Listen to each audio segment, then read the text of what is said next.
আমাৰ জুবিন দাক প্ল্যানিং কৰে মাৰা হয়েছে, একদম 100% মাৰ্ডাৰ কৰা হয়েছে প্ল্যানিং কৰে।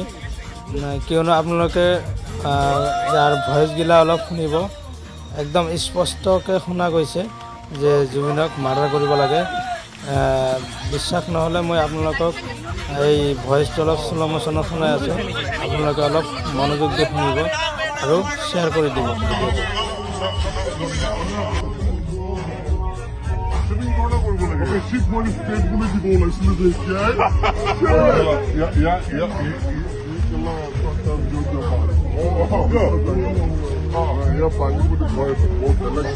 আমাৰ জুবিন দাক প্ৰি প্ল্যানিং কৰি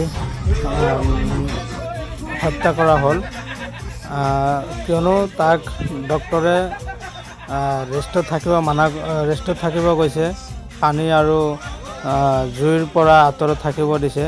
এইখিনি জানাৰ পিছতো তাক কিয় সাগৰত লৈ গ'ল, আৰু চাওক সাগৰত লৈ গৈছে, ইমান দূৰ ঠিকেই আছে, কিন্তু তাক কিয় এনেকৈ মানে এৰি দিয়া হ'ল। আৰু কথা হ'ল ইয়াত এটা কথা স্পষ্টভাৱে শুনা যায় যে জুবিনক মাৰ্ডাৰ কৰিব লাগে বুলি কৈছে।